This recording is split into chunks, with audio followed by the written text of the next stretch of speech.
Hey everybody, it is November the 18th, 2014. I just wanted to come on and update you guys since I had my weight loss surgery. Yeah, it's been an ordeal. I'm finally feeling a little better every day. Yeah.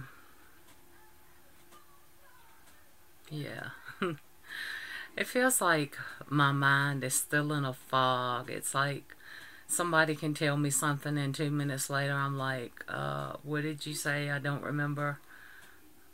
So yeah, but anyway, I'm just going to try to get through this as quickly as possible and tell you what happened and everything. I'll just start with my weights, where I started at and where I'm at and everything. My highest weight was 505 pounds.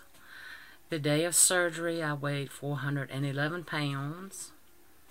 Last Wednesday, when I came home from the hospital, I weighed 430 pounds, and that was due to all the IV fluids that I was getting and everything.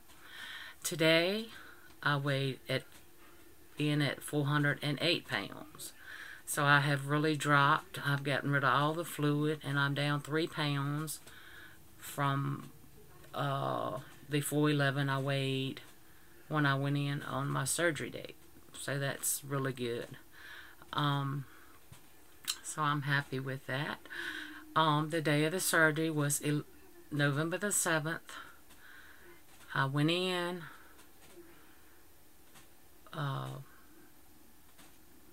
They took me back and everything, started my IV.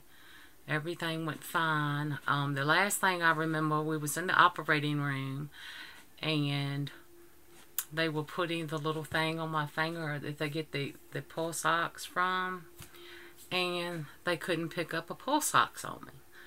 And my hands were freezing. And they kept thinking it was the machine.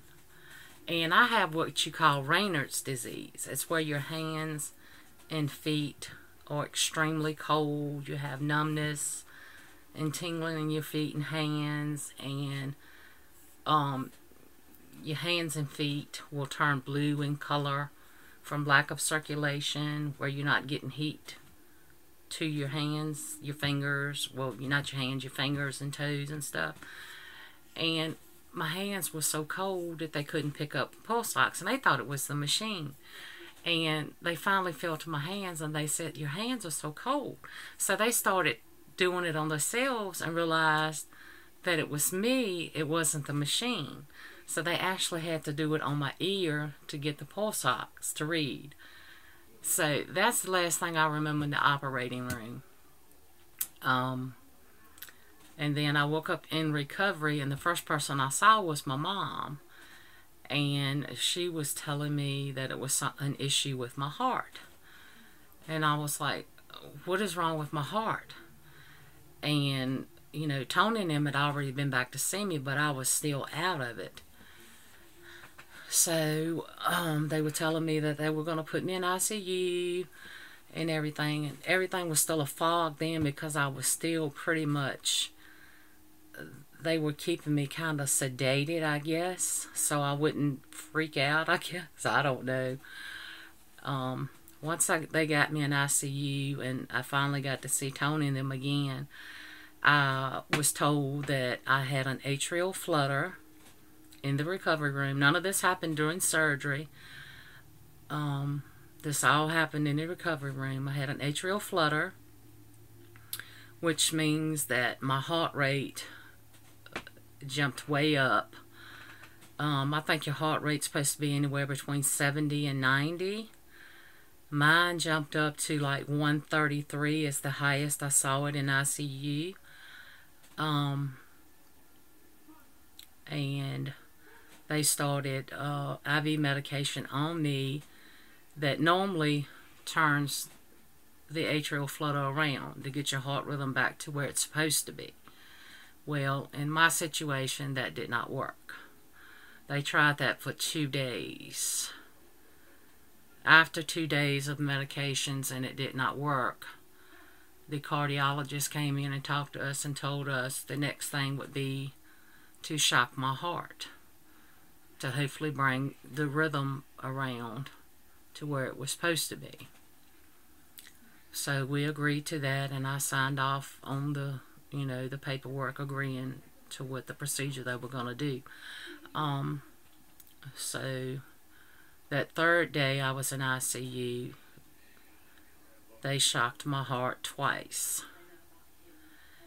And from my understanding, I was supposed to be fully sedated where I wouldn't know anything, but I wasn't. And when they shocked me, I was fully aware of what was going on because I was brought up out of that bed and I felt that jolt, and it was not a very pleasant feeling. It was a very, very scary moment for me and my husband and daughter because, it just wasn't something we was expecting. I thought I was going to go in, my surgery, and everything was going to be fine. And then all of this happened with my heart. And they said that the reason that the atrial flutter happened because of the stress of the surgery. And when you go in and you have surgery at my weight, there are complications. Well, there are complications with any surgery, no matter what weight you are. But when you have excess weight on you, the complications increase. And that's what happened. That's just one of the complications that happened. And unfortunately, my heart rhythm didn't go back with the medications, and I had to be shocked twice. And it went back to where it was supposed to be, and everything was fine. The cardiologist said it was fine, and, I was going to be okay. So they moved me in a room that night after I was shocked, and I stayed in a room for 2 days. I was in ICU for 3 days, in a room for 2 days. So I was in a hospital for 5, and then I came home last Wednesday. Yeah. So, yeah, I've been pretty tired and weak. Just trying to get my strength back because that heart thing and being shocked like that really made me, I guess, my body really sore, and my chest area is achy. It's just like you had a really, really good workout for somebody who hasn't exercised in years, and you just, I don't know, I can't explain it, but I'm feeling better, much better, but it's still, my body feels still so tired and weak. But each day is better. I'm getting up and moving around as much as I can with my back and knees and stuff like that. I'm getting in 2 bottles of water a day, 30 grams of protein, and probably a cup of broth. So, that's about all I can take in, and sometimes that's pushing it with the new stomach and everything. I go see my surgeon Monday on the 24th.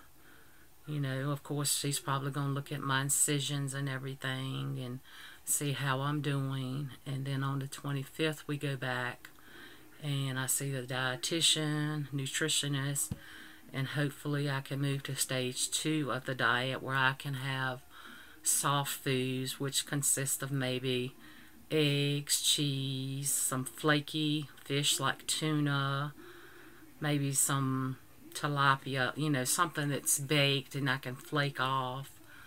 It's not really tough, And then on December the 8th, I will meet with the cardiologist again, just because I have a lot of questions for him. It's still big question in my head, like, why did this happen? If I have surgery again, will it happen again? I know I will beat and lost weight, but some point in time when I've lost enough weight, I may want to have skin removal surgery, and that's going to be a big question. Is this going to be a problem again? Is this something I'm going to have to worry about in the future? I mean, is this atrial flutter, I mean, you know, I just have so many questions for him. Because I've talked to people who have the AFib all the time that has it before they're having the surgery. I know a lady that's had it for 10 years and she's getting ready to go into surgery and she's worried about that. Of course, and I would be too. So, I mean, it's just a lot of questions there that I want to ask the heart doctor, you know, and just get some answers. And you know,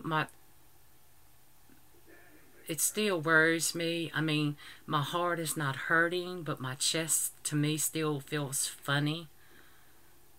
It just, I guess I'm just worried that it's gonna start fluttering, or my it's gonna start racing, or I don't know. Tony said it's just all in my head, but I don't know. I'm just that kind of a person. I'm a worrywart, and it just, I don't know. But anyway,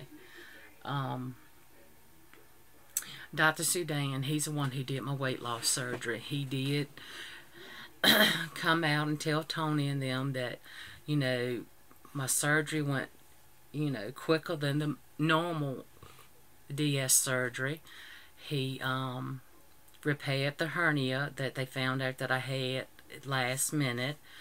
And the removal of the gallbladder surgery, it was part of the surgery, so they removed that, and they also found out I had gallstones after they removed it, so that was a plus. And he said, you know, he double stitched everything, and they went back in and, you know, ran the light in afterwards to make sure I didn't have any leaks or any bleeding, and then they ran something, put something blue or something he was explaining to me. I was kind of out of it when he was explaining it to me, but he said I had some blue still left on the outside of my mouth, but he said they cleaned me up pretty good. You know, the lights and stuff they run in, he said everything looked good, and the surgery was successful. The only thing is, when I got in recovery is when, you know, the atrial flutter happened. So I was kind of glad that it didn't happen during surgery and waited until afterwards. But, you know, like I said, I come home last Wednesday, and it just, I'm taking it slow and easy. You know, I'm getting, like I said, I'm getting up walking as much as I can, and drinking my fluids, getting my protein in. I'm just kind of tired of proteins. I'm ready to taste some type of food. My biggest hurdle is going to be, you know, eggs is on the list, and I'm not an egg person, but I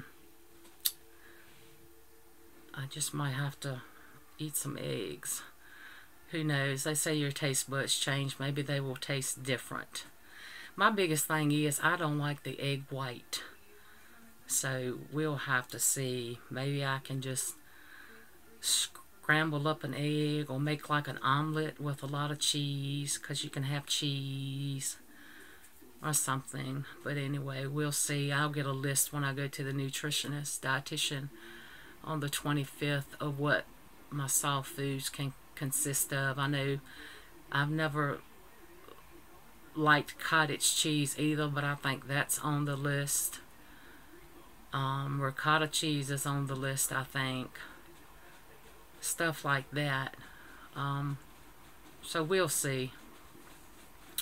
But I just wanted to let you guys know how everything went, and how it was very scary there after surgery with the heart and everything. But I am feeling better, and I am getting better. It's just taking it day at a time. And the main thing is I got the fluid off. That 20 pounds of fluid was, my legs and feet look horrible. And that really scared me too, because when I got like that before, I started getting blisters on my legs and they started oozing. And I got cellulitis and all of that. And that was really painful. And it just, I didn't want to get that again. So, you know, I was getting that water in, and it just, I was getting up 5 times a night before last, and I was like, good, at least I'm getting it off of me. And then I weighed today, and it was, let's see, Sunday I was 418, and today I was 408. So, I'm getting it off of me. But I want to thank you guys for all the thoughts and prayers on my Facebook page. It has meant a lot. People checking in on me and everything. And there will be more videos coming as I get to feeling better, and I'll be posting some of what I'm eating and sharing that with you guys. And just thank you for sticking by me during this, and that will be more of my journey to video. And I love you all so much. Thanks for watching. Bye.